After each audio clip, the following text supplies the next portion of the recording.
There is an invisible force that turns the gears of destiny, guiding two separate paths toward an inevitable meeting. When someone is chosen to walk by your side, the signs are not mere coincidences.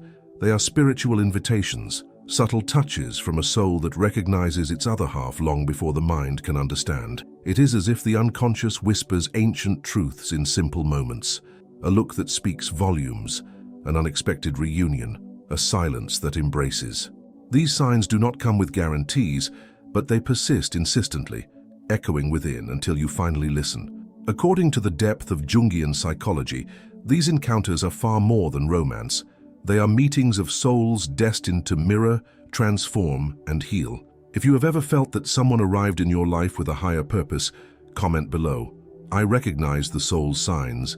In Carl Gustav Jung's analytical psychology, relationships are not merely emotional bonds, but mirrors of the soul, fertile fields for inner growth. When two people meet in a spiritually meaningful way, Jung would say that the self, the regulating center of the psyche, is promoting individuation through the other. Such an encounter carries the potential to reveal hidden aspects of ourselves, both light and shadow. One of the central concepts is projection. We often cast onto another person qualities we have yet to acknowledge in ourselves. In love, this shows up as idealization, but it is also a call to awareness. When someone is truly meant to be part of your path, they do not come just to complete you, but to confront and awaken you. Jung also spoke of the archetypes anima and animus, the unconscious images of the feminine in a man and the masculine in a woman. When these archetypes activate in a romantic meeting, we feel that something greater is at play. This kind of bond transcends the physical plane and awakens an intense psychic journey marked by synchronicities, emotional growth, and transformation. The shadow, too, enters the scene. The other awakens what has been repressed or forgotten. Pain, conflict, even breakups are essential parts of the individuation process. True spiritual connection is one that integrates, heals, and transforms. Therefore, if certain signs keep appearing, coincidences, strong intuitions, vivid dreams, it may be the unconscious signaling that an archetypal bond is in action, that two souls have been placed on the same path, so one can reveal the truth of the other. In Jung's view, synchronicity is the occurrence of two events linked by meaning rather than cause. This means that certain coincidences carry such symbolic weight they cannot be ignored. When two souls are destined to meet, the universe seems to conspire to unite their paths, not by force or control, but through a deep alignment between the unconscious and the outer world. The signs are not only external, they resonate internally, awakening intense feelings of recognition, familiarity, and purpose. This phenomenon is especially common when there is a spiritual connection between two people. Repeated chance encounters, constant mentions of someone's name, vivid dreams about that person before meeting them, or even strong intuitions later confirmed. These synchronistic signs often precede the awakening of a meaningful relationship. When these events accumulate, they serve as symbolic confirmations that something greater is at work. The self, according to Jung, is the center of psychic totality and acts as an inner guide toward individuation. When a destined soul is to become part of your journey, the self may use external events, apparently random, to lead you to them. These events are not omens in the superstitious sense, but revelations of the unconscious through the symbolic language of the world. Synchronicity, then, is a dialogue between the inner and outer universes, pointing to an encounter with archetypal significance. Many people report déjà vu upon meeting someone who will play an essential role in their lives. They feel as though they already knew that person, even though they have never met. Jung believed this happens because the unconscious recognizes archetypal patterns, universal symbols that cross cultures and eras. Recognizing another's soul is, in fact, a recognition of deep parts of ourselves. When that person appears, they bring to light unconscious contents that lay dormant, as if turning on a light in a dark room. The destined soul is almost always a catalyst. Their presence provokes movement, inner revolution, urgency. Nothing seems more important than understanding why this person arrived and why you cannot ignore it. And the more you try to rationalize what you feel, the stronger the signs become. The house number, the time on the clock, the song playing at exactly the right moment, the recurring symbol in dreams. Everything seems orchestrated to lead you to a truth that must be heard. However, it is crucial to understand that synchronicity does not guarantee permanence, but reveals purpose. Not every destined soul stays. Some come only to awaken you. The deep meaning is not in how long you remain together, but in the impact that encounter has on your inner journey. Sometimes the moment of meeting is worth more than a lifetime of purposeless coexistence. That is why, in the Jungian context, recognizing synchronicities is opening yourself to the mystery of life with humility. It is trusting that a greater intelligence operates behind the scenes, guiding each person to where they need to be. And when that meeting finally happens, there is an undeniable sense that everything that came before, every pain, every loss, every search, was part of the preparation. The true sign that a soul was placed in your path by something greater is not just the intensity of what you feel, but the transformation it provokes. The love that awakens consciousness, the encounter that reveals a forgotten purpose, the look that reminds you who you are.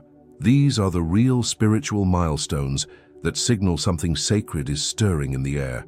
At the beginning of a relationship that seems laden with spiritual meaning, idealization is common. We feel we have found the right person, the one who completes us, who seems tailor-made for us. This phenomenon is often fueled by projection, an unconscious mechanism in which we attribute to the other qualities, expectations, and images that actually belong to us, but which we have not yet recognized as parts of our psyche. Jung saw projection as an inevitable stage of human encounter.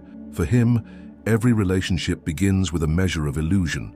We project our anima or animus, the unconscious archetypes of feminine and masculine, onto the other person. The woman sees in her partner the ideal man. The man in turn sees the dream woman in his partner. But what is really happening is a symbolic reunion with these internal images that cry out for integration. This projection can be intensely seductive. It feels as though we have finally found what was missing in us. But that intensity is not necessarily a sign that the other is a soulmate or a partner chosen by God. It may rather reflect our own inner lack, the lost parts of the psyche now manifesting outside of us through the figure of the other. Over time, this image begins to dissolve. The real person replaces the idealized version. The other reveals their imperfections, contradictions, and limitations. And this is when many become disappointed, believing the relationship has lost its magic. But Jung teaches that this is precisely where true love begins. When projection dissolves, there is a genuine chance to see the other as they are, not as we wish them to be. Love that emerges from this recognition is more mature, conscious, and profound. Recognizing projection takes courage. It is easier to remain in fantasy than to accept that the other did not come to complete us, but to show us ourselves. Sometimes the person we feel has been sent by God is actually reflecting the most hidden, repressed, or undeveloped parts of our own being. The spiritual impact can be real, but not because the other is divine, rather because they touch very deep zones of our soul. When we look beyond projection, we begin to see not only the other with greater clarity, but also ourselves. Questions arise. What does this person awaken in me? Which of their qualities enchant me, and why? What feelings do they evoke that perhaps already existed within me, but which I had never accessed before? This is the moment when the encounter becomes a mirror. True spiritual meeting is not one trapped in idealization, but one that survives disillusionment. A relationship that remains meaningful is one that endures even after the veil of projection falls. That is when the real dance between two conscious souls begins. Souls that choose to stay, not out of illusion, but out of truth. There is something profoundly sacred in deciding to continue loving another, even after discovering their humanity. Such a bond is rare because it demands emotional maturity and willingness to grow. The other ceases to be an object of desire and becomes a companion on the journey, with lights and shadows, limits and gifts, just like us. When we free ourselves from projections, we make room for more authentic love. It is in this field that God acts most clearly, not as a magician sending someone perfect, but as a force using the other to teach, heal, and transform us. Thus, even if the relationship faces difficulties, it can remain deeply spiritual, not because of what we idealized, but because of what we can recognize, accept, and integrate. For Carl Jung, the most important process of psychic life is individuation, the ongoing path of becoming who one truly is, integrating internal opposites and acknowledging all parts of the personality, both conscious and unconscious. When a relationship has a spiritual character, it does not exist merely to offer companionship or pleasure, but as a calling toward individuation. In this context, The other becomes a mirror reflecting what has yet to be integrated, serving as an agent of inner transformation. Individuation is not linear or comfortable. It demands confronting the ego's masks, our deepest fears, and especially the shadow, all that we reject or fail to recognize in ourselves. And it is within the intimate space of a deep relationship that these facets emerge most powerfully. The partner that God chose for you may be precisely the one who activates these unknown zones, not to punish you, but so you can grow and become more whole. Spiritual love, in this sense, is fertile ground for creative tension. Here, there is not only confirmation of who we already are, but the challenge of becoming something more. When two people unite with this higher purpose, even if unconsciously, there begins a movement of healing.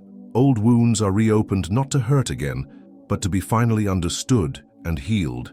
Insecurities emerge not to paralyze, but to be traversed with courage. This kind of relationship demands constant awareness. It is not enough to love. One must observe, reflect, and work internally.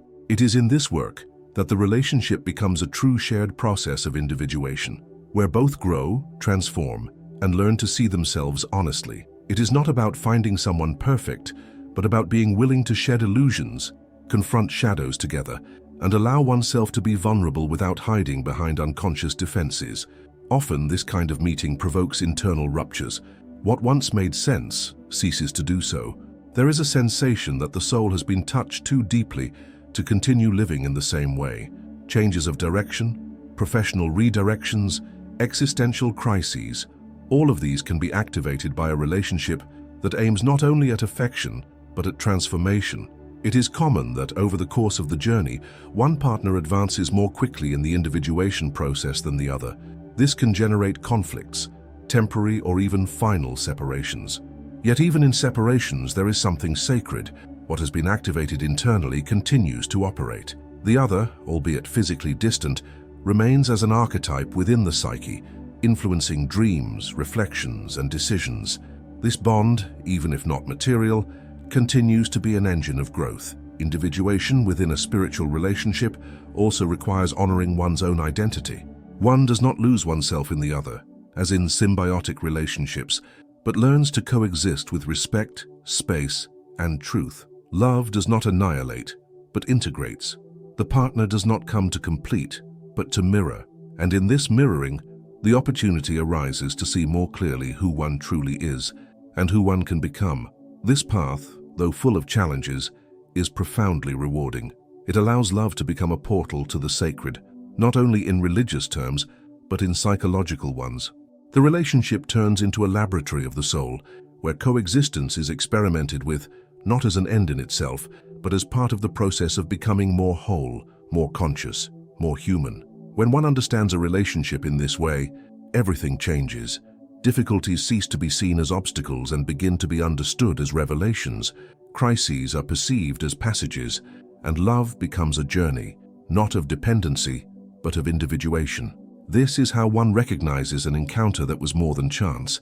It was a summons of the soul. Every truly transformative relationship will inevitably touch the shadow, that vast territory of the unconscious, where repressed desires, unresolved traumas, denied emotions, and unintegrated aspects of the self accumulate. Carl Jung understood the shadow as an essential part of psychic totality. Without facing it, there is no real maturation. In love, especially when the connection has a spiritual dimension, the shadow emerges forcefully because the other unconsciously becomes a living mirror of what remains hidden within us. It is common, at the beginning of a spiritual relationship, for everything to seem magical. But as intimacy grows, tensions, discomforts, fears, and disproportionate emotional reactions begin to surface. This does not mean that love has ended. In fact, it often signals that the relationship has begun to touch deeper layers.